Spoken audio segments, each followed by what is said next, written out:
हुआ बच्चों कि नहीं?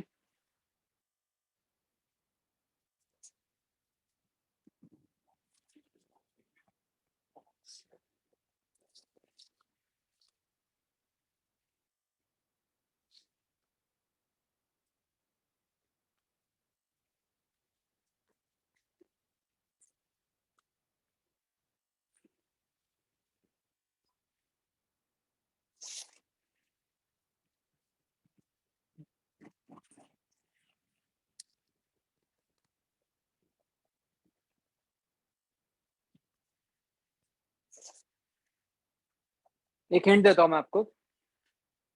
वर्क डन है एक तरीके से। यूनिट मास को इन्फिनिटी से पॉइंट पी तक लेके आने का वर्क डन है। उसको स्प्लिट कर दो दो पार्ट्स में।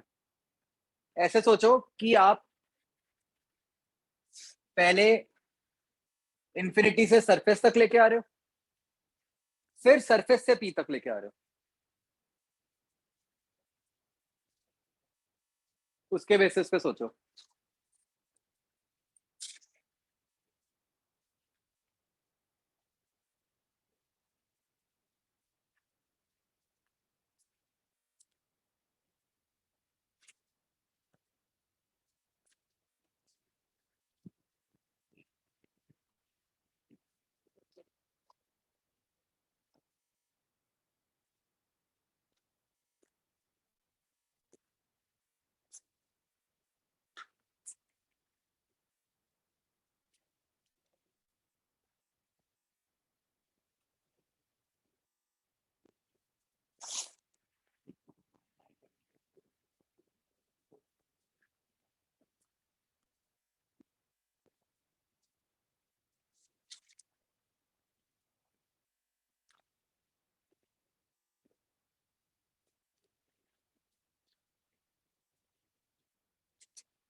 देखो बच्चों, हुआ किसी का? सेम मतलब? नो। देखो, what we will do is, भाई आपने अगर पॉइंट पी का पोटेंशियल निकालना है, वो क्या है? Negative of work done by gravitational force in bringing a particle from infinity to P. ठीक है, यही करना था। ओके, चलो। इसमें आगे जाने से पहले मैं एक डिफरेंट फॉर्म में एक बात प्रेजेंट करता हूँ। मान लो आपको एक बिल्डिंग के 8th फ्लोर पे जाना है। 5th फ्लोर तक सीढ़ियां हैं, उसके आगे लिफ्ट है 5th से 8th। तो आपको कितना वर्क करना पड़ेगा? आपका एफर्ट कहाँ तक जाएगा? 5 फ्लोर तक ही जाएगा ना। 5 से 8 तो आपने कुछ किया ही नहीं, मानते हो? तो कीप दिस इन माइंड। यहाँ पे हमें कहाँ जाना है? इन्फिनिटी से पी। इसको हम स्प्लिट कर देते हैं, जैसे मैंने आपको बोला। कैसे? इन्फिनिटी से एस तक, सरफेस तक, और सरफेस से पी तक। कर सकता हूं मैं?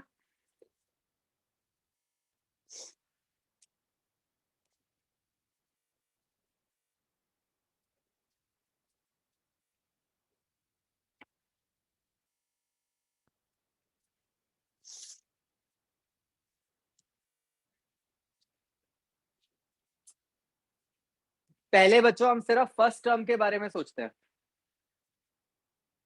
Work done in going from infinity to S, negative of work done in going from infinity to S, S उसका मतलब क्या हुआ?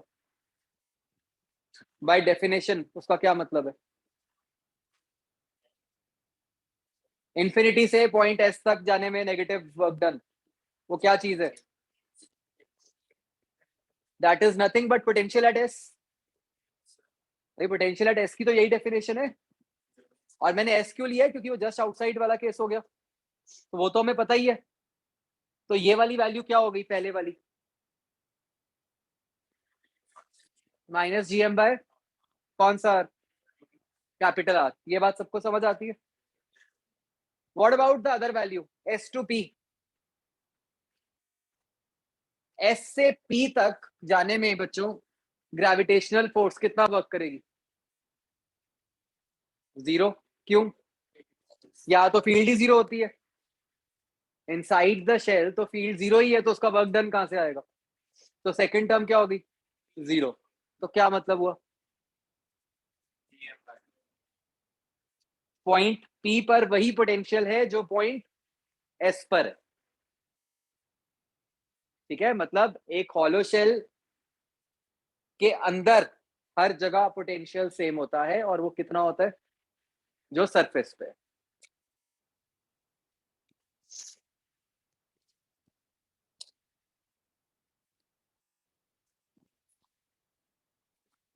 ठीक है,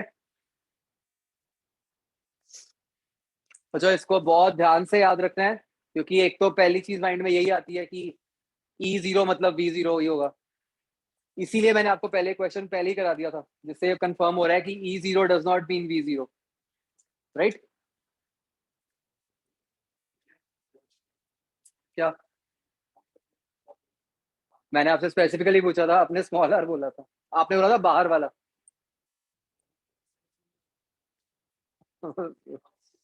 हाँ वैसे जाता है।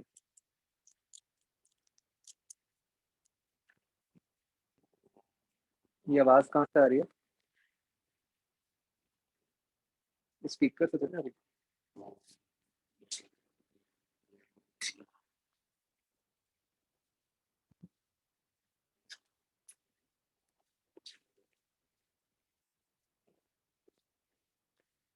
एसी का स्टेबलाइजर तो ऑफ लग रहा है कि नहीं? चलो। हाँ बच्चों, सबको क्लियर हो गया? दो बातें याद रखने वाली, एक तो ये कि फर्स्ट ऑफ ऑल जीरो नहीं है, और दूसरा ये कि वो कांस्टेंट ही है, minus G M by capital आ रही है ना? ग्राफ बनाओ बच्चों, कैसा बनेगा? V versus small R for hollow sphere.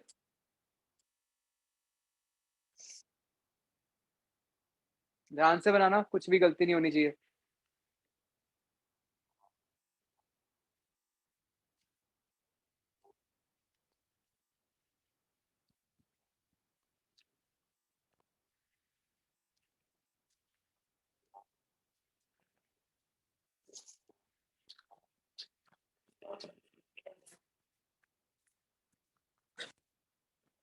ये ना अभी भी ये कुछ कर तो है, देखो जोर जोर से आवाज।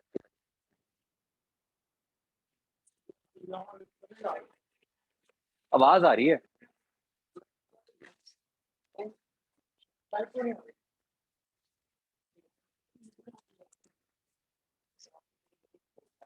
मतलब मैं ये कह रहा था वो एसी बंद कर दो, फिर एसी ना खराब हो जाए पहले। अच्छा।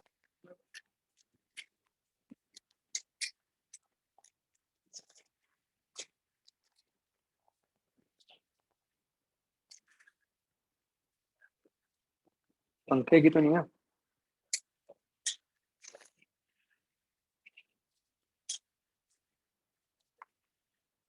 बना लिया बच्चों ग्राफ? कैसा बना? पहले क्या है, बाद में कर्व, ये होना चाहिए। नेगेटिव है तो ऑफ कोर्स नीचे बनेगा।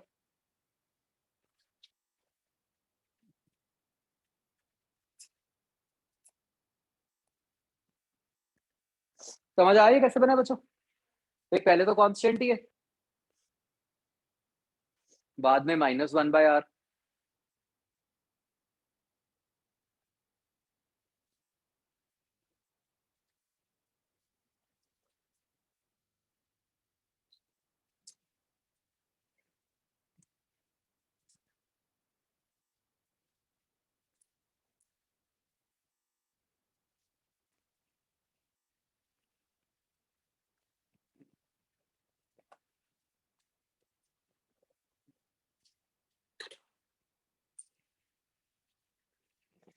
आगे समझ।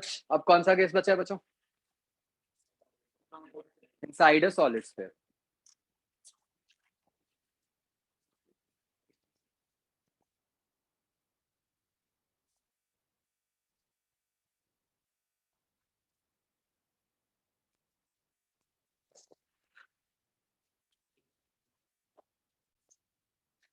तो बच्चों ये रिजल्ट भी आपके लिए होमवर्क है, आपने डिराइव करके देखना है, थोड़ा सा मुश्किल है। वैसे हम प्रॉपर डिराइव क्लास 12th में करते हैं, बट थोड़ा ट्राई करोगे तो हो जाएगा, इतना भी कुछ नहीं है, मतलब नथिंग बियॉन्ड योर स्कोप। बस वो डेफिनेशन ही ध्यान से यूज करनी है। एक हॉलो स्फीयर के, सॉलिड स्फीयर के अंदर किसी भी पॉइंट आर पे जो पोटेंशियल आता है, it is given by this expression, -gm/2r³ into small r square minus 3 capital R square।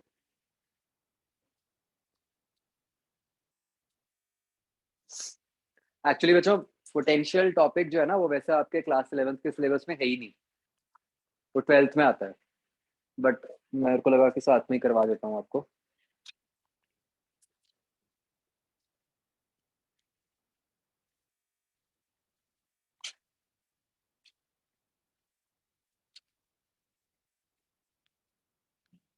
ठीक है बच्चों, करना वैसे ही है। कैसे? जैसे सॉलिड स्फीयर के लिए ई निकाला था ना शेल्स में ब्रेक करके, कि कुछ अंदर कुछ बाहर, बिल्कुल ये भी वैसे ही करना है। शेल्स में ब्रेक करो, देखो अंदर वाली शेल का क्या रोल है, बाहर वाली शेल का क्या रोल है, उसके हिसाब से इंटीग्रेट हो जाएगा। ये नोट कर लिया बच्चों?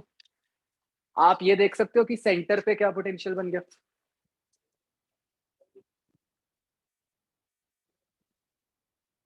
स्फीयर के सेंटर पे बच्चों pgm/2r।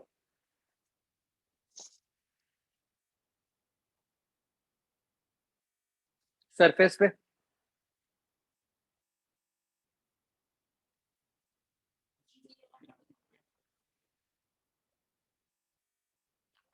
माइनस आना चाहिए नहीं, सरफेस पे तो -gm/r आना चाहिए। आई थिंक एक माइनस एक्स्ट्रा डाला हुआ बच्चों, ये माइनस हटा दो बाहर।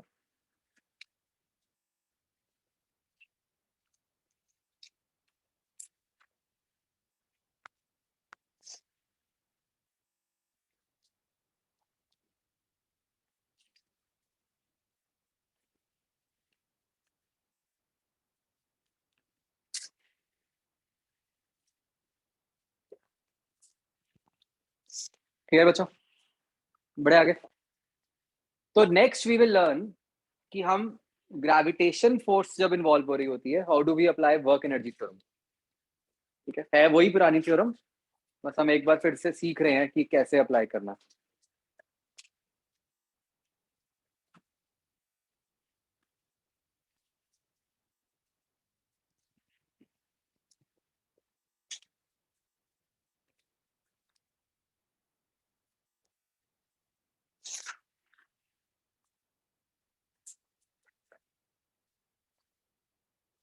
तो बच्चों मान लो ये सिचुएशन है, दो बॉडीज m1 m2 जो व्हाइट में दिख रही है आपको, पहले उनके बीच में मान लो डिस्टेंस आ रही था, और पहले उनकी स्पीड्स थी u1 u2।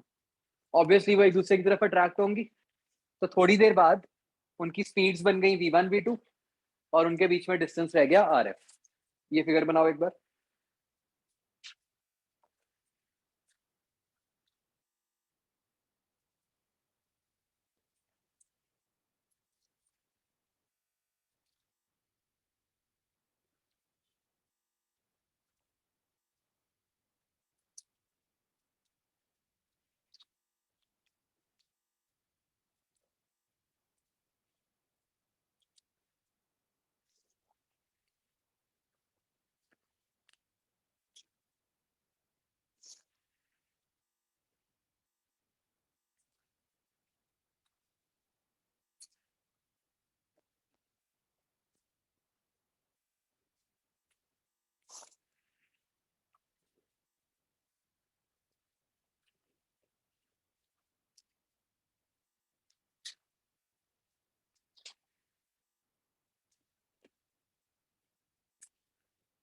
बच्चों आप लोगों ने वो देखना शुरू कर दिया रोटेशनल वाला एनटीएससी?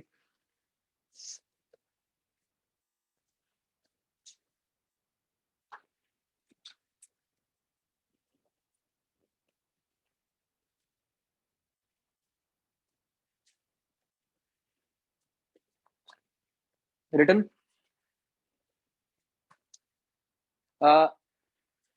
भाई वर्क एनर्जी थ्योरम का मतलब क्या होता है आपको पता है? एनर्जी कंजर्वेशन करनी है हमें। क्या इस सिस्टम पे कोई एक्सटर्नल फोर्स लग रही है? सिर्फ एक ही फोर्स लग रही है, कौन सी? ग्रेविटेशनल। वो तो कंजर्वेटिव फोर्स है। तो मतलब इस सिस्टम की एनर्जी कंजर्व रहनी चाहिए ना। तो हमने बस क्या अप्लाई करना है कि जो भी इसका इनिशियल एनर्जी है वही इसकी फाइनल एनर्जी है। इनिशियल पोटेंशियल एनर्जी क्या होगी? इनिशियल पोटेंशियल एनर्जी बचो minus G m1 m2 by R I. Initial kinetic energy half m1 u1 square plus m2 u2 square. This should be equal to final energy. उसमें क्या क्या आ जाएगा?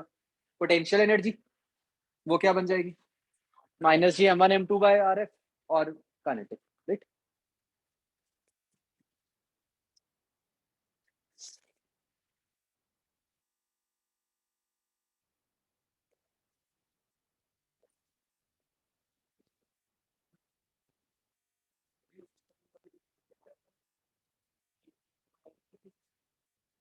तो collide ही कर जाएंगे ना बॉडीज।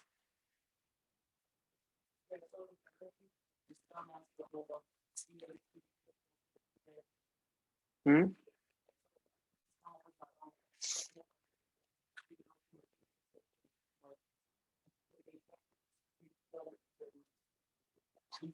नहीं, या तो अट्रैक्ट हो रही है ना बॉडीज। मतलब हम तो ये मान रहे हैं कि सेम लाइन में है वो। कोलिजन के बाद हम मतलब कुछ कमेंट ही नहीं कर सकते जब तक हमें ई नहीं पता।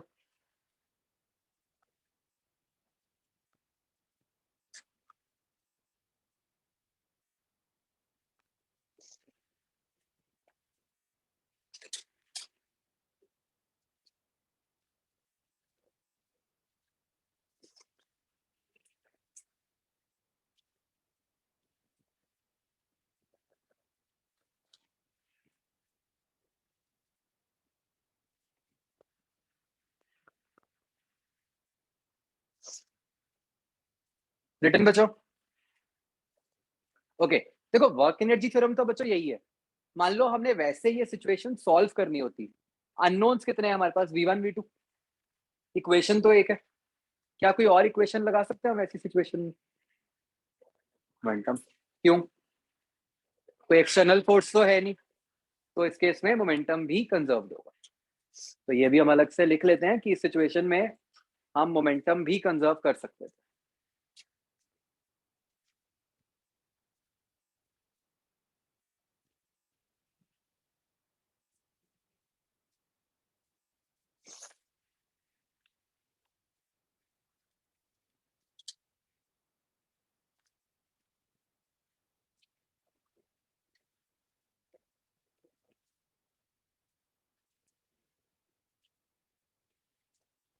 रिटर्न।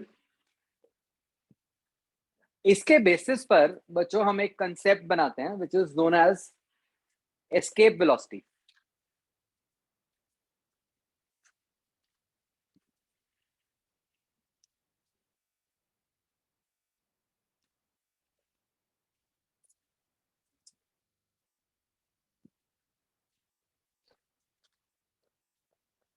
तो तो बच्चों जैसे नॉर्मली हम अर्थ की सरफेस से मान लो एक पत्थर फेंकते हैं ऊपर, क्या होता है? वापस आ जाता है। एस्केप वेलोसिटी का मतलब है कि मैं एक पत्थर को कितनी स्पीड दे दूं ऊपर की तरफ कि वो वापस आए ही ना। ठीक है, इन अदर वर्ड्स, ऐसा कब पॉसिबल होगा बच्चों कि वो पत्थर वापस ही ना आए? अगर वो अर्थ की फील्ड को क्रॉस कर जाए, जहां पे अर्थ का इन्फ्लुएंस ही खत्म हो जाए। ठीक है, तो इसको हम बोलते हैं एज एस्केप वेलोसिटी। ठीक है, तो ये ड्रॉ करो और इसकी डेफिनेशन लिखो।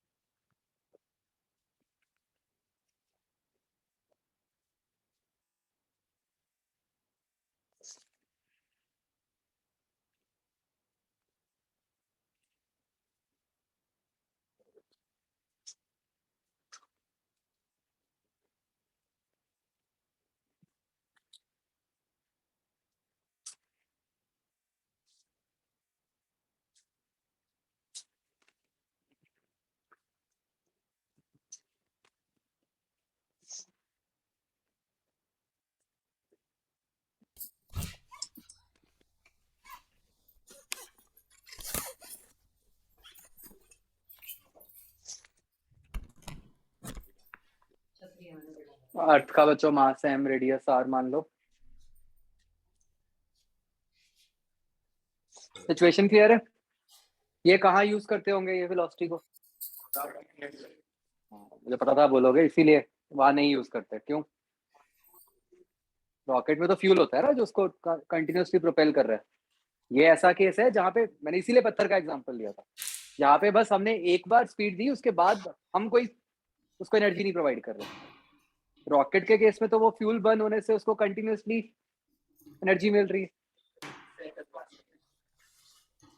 कहीं नहीं यूज कर, ठीक है। मैंने सिर्फ इसीलिए आपको पूछा था कि कहाँ यूज करते हुए आपको भी समझाऊंगा, but you should be clear कि रॉकेट में नहीं है यूज हो। क्या अभी मतलब अभी हम देखेंगे, अभी आपको क्लियर हो जाएगा कि ये वैल्यू इतनी बड़ी आएगी कि प्रैक्टिकली पॉसिबल नहीं है। बट हम ये भी देखेंगे कि कहाँ पर स्टिल हम इसका यूज करते हैं। ठीक है, ड्राइव करो, देखो क्या बनना चाहिए। Try to apply work energy theorem on this. Basically आपने करना क्या है, जो स्मॉल एम है उसको इन्फिनिटी पे भेजना है।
हाँ जी, हुआ।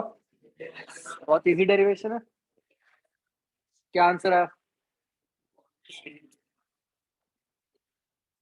क्या है रूट?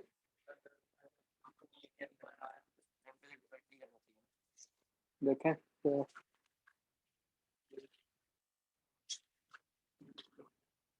ठीक है,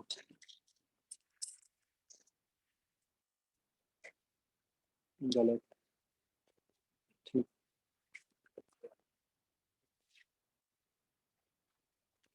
गलत। हैट्रिक हो गई। गलत आंसर की। ठीक है,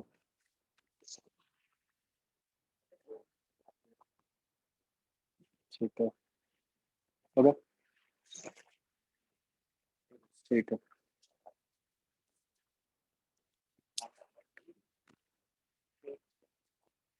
हाँ बच्चों, क्या करना था? देखो, एक तो आप में से कुछ लोगों के आंसर में वी आ रहा था। देखो, क्वेश्चन में लिखा हुआ है क्लियरली मिनिमम। क्या मतलब था? कि इन्फिनिटी पे जाके उसकी स्पीड क्या हो जाएगी? जीरो। तो इन्फिनिटी पे जाके अगर उसकी स्पीड जीरो है, तो क्या डेरिवेशन बनी? Minus G M M by R plus half M V square is equal to minus G M M by infinity plus zero. तब तो काइनेटिक एनर्जी जीरो ही है। तो इससे एस्केप वेलोसिटी क्या आ गई?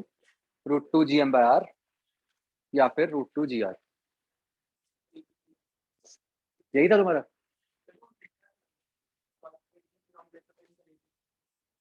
अरे तुम्हारा आर स्क्वायर है भाई।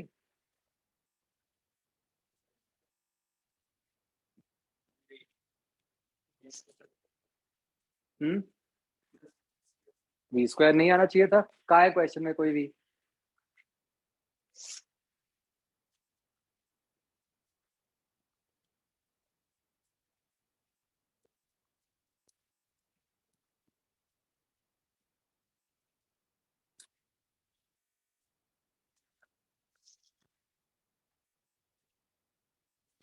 हाँ जी, तो जो क्लियर हो गया। तो ये एक वैल्यू बच्चों आपने याद रखनी है, रूट टू जी आर। ठीक है, दोनों ही फॉर्म्स, मतलब root two G M by R and root two G R B. तो ऑफ कोर्स इसको आप अलग अलग प्लैनेट्स का एम आर पुट करके निकाल सकते हो। अगर बच्चों आप मान लो अर्थ के लिए कैलकुलेट करें ये value, this turns out to be 11.2 kilometre पर सेकेंड। Huge value. तो इसलिए मतलब it is not practically possible कि आप इतनी स्पीड दे पाओ।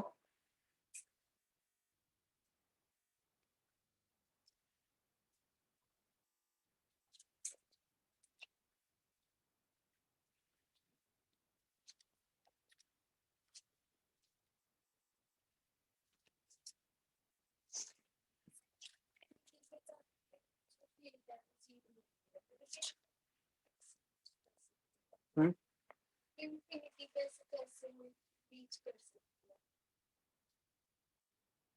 मतलब कैसे रीच? हम्म। वो डिफाइन ही नहीं होता ना, इन्फिनिटी तो पॉइंट ही नहीं होता। एक्चुअली क्या होता है, थ्योरेटिकल कंसेप्ट है। रियलिटी में क्या हो जाता है बच्चों? और प्लैनेट्स भी आ जाते हैं।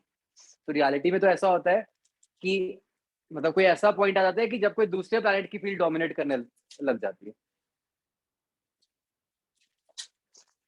आई बात समझ बच्चों? जो मैं आपको कह रहा था कि हम इसको कहाँ यूज करते हैं, ठीक है, एज सच तो इसका कोई रोल नहीं है इस वैल्यू का। कहाँ पे फिर भी इसका यूज होता है बच्चों, वो ये होता है। देखो बच्चों, क्या होता है, जैसे अगर हम ऐसे प्लैनेट सोचें जो बहुत बड़े हैं लेकिन डेंस कम है। कोई एग्जांपल दो मुझे ऐसे प्लैनेट। जुपिटर प्लैनेट बड़ा है लेकिन डेंस कम है, मतलब मास छोटा है, आर बड़ा है। तो उसके लिए ये वैल्यू छोटी हो जाएगी। ठीक है। तो क्या होता है बच्चों कि जैसे जो ये आपका अभी केमिस्ट्री में भी और फिजिक्स में भी आगे कंसेप्ट आएगा, काइनेटिक थ्योरी ऑफ गैसेस। पढ़ लिया? ओके। तो वहां पे आप पढ़ते हो ना गैसेस की जो वी आर एम एस पढ़ते हो। तो अगर ऐसा हो कि एक प्लैनेट पे, मतलब आपने जो टेम्परेचर है उसके हिसाब से आपने गैस की वी आर एम एस निकाल ली, लेट से, और अगर वो V R M S V escape से ज्यादा आ गई, तो क्या मतलब हुआ? कि वो गैस उस प्लैनेट के एटमॉस्फेयर में रहे, मतलब उस प्लैनेट पे रहेगी नहीं, उससे एस्केप हो जाएगी। तो ये हमें आइडिया देता है कि कौन से प्लैनेट पे फिर भी एटमॉस्फेयर होगा, कौन से पे नहीं होगा।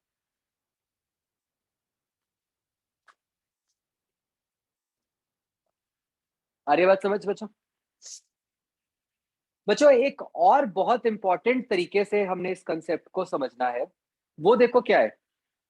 एसेंशियली जब हम ये इक्वेशन अप्लाई कर रहे हैं, अगर आप ध्यान से देखो तो हम कर क्या रहे हैं, हम उसकी मैकेनिकल एनर्जी को क्या कर रहे हैं, काइनेटिक प्लस पोटेंशियल एनर्जी को क्या बोल रहे हैं कि वो जीरो है। यही किया ना हमने। तो बच्चों ये कंसेप्ट हम और भी कई जगह यूज करेंगे, मैं कभी आपको एक एग्जांपल भी दूंगा कि अभी तो हमने इसको इस तरीके से समझा किया ना, एक पार्टिकल को इन्फिनिटी पे भेज दिया। आप इसको इस तरीके से सोचो कि हमारे पास एक सिस्टम बना हुआ था और हमने उस सिस्टम को तोड़ दिया, अलग कर दिया। ठीक है, तो जब भी हम किसी सिस्टम को तोड़ते हैं तो उसके लिए हम क्या करते हैं, हम उस सिस्टम की एनर्जी को जीरो कर देते हैं। अगर कोई सिस्टम स्टेबल है, आपस में मतलब फंसा हुआ है, ऐसे सिस्टम की एनर्जी हमेशा नेगेटिव होती है। जब आपने कुछ एनर्जी दी उसको और उसकी एनर्जी को जीरो कर दिया तो क्या होगा, वो सिस्टम बिखर जाए। मैं इसका एग्जांपल देता हूं आपको। एटॉमिक स्ट्रक्चर, जैसे जब आप बात करते हो कि हाइड्रोजन एटम है लेट से, उसकी एनर्जी क्या होती है ग्राउंड स्टेट। हाँ, -13.6। अगर मैं उसको, अभी उसकी एनर्जी -13.6 है, मान लो मैं उसको 13.6 एनर्जी दे देता हूँ तो क्या होता है, हम यही कहते हैं कि इलेक्ट्रॉन इंफिनिटी पे चला गया। तो वहां भी तो यही हुआ ना कि जो सिस्टम था इलेक्ट्रॉन और आयन का, वो सिस्टम टूट गया, बिखर गया। और आपने 13.6 एनर्जी देकर किया क्या, टोटल एनर्जी को कितना कर दिया, जीरो। तो जब भी हमने किसी सिस्टम को तोड़ना होता है बच्चों, तो हम उस सिस्टम की टोटल एनर्जी को जीरो करते हैं। ठीक है, तो ये लिख लो कि, एक लाइन लिख लो बच्चों कि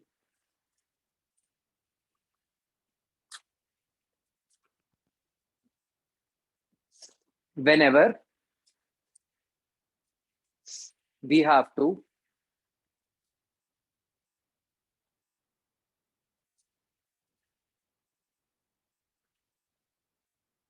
break any system,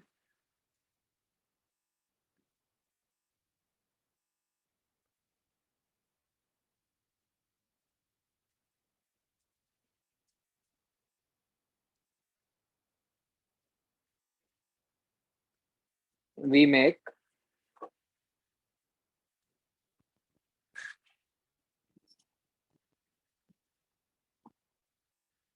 its total energy zero।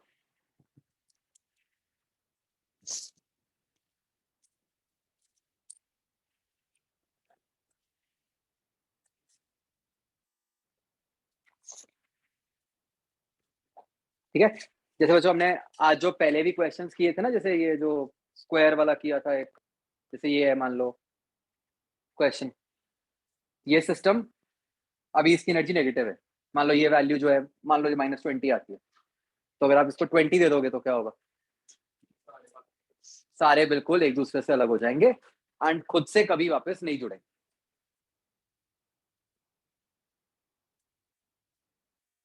Clear all?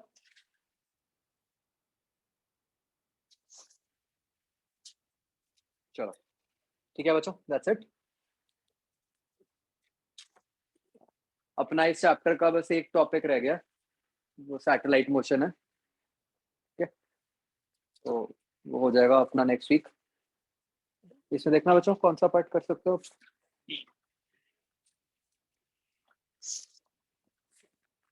कौन सा है सी पार्ट, ये हो जाएगा हाँ, ये नहीं होगा। ठीक, ठीक है, सी होगा बच्चों। तो आपने बच्चों एक्सरसाइज 01 सारी टिल डी पार्ट कंप्लीट, नहीं सी तक, टिल सी पार्ट तक करके रखनी है मंडे तक। ठीक है, वैसे भाई क्लास है ना कल? अच्छा अच्छा, कल तो है ही क्लास। तो कल तक आपने बस एक्सरसाइज 01 कर लेना, फिर मोस्ट लाइकली अपना कल ही खत्म हो जाएगा चैप्टर, फिर उसके बाद 3 कंप्लीट कर लेना। ऑलराइट, नेक्स्ट चैप्टर है सॉलिड्स एंड फ्लूइड्स।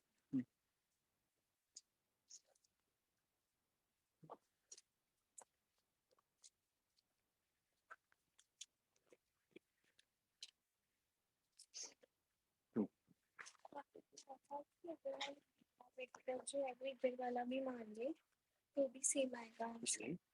पता, मैंने कहा था कि अगर m2 रेस्ट पे है और आप m1 को उधर से लेके आओगे तो सेम आएगा। dr तो इंक्रीजिंग डायरेक्शन ऑफ r में ही मानना है ना, वो तो फिक्स भी है। जैसे जब हम x लेते हैं उसके हिसाब से dx लेते हैं,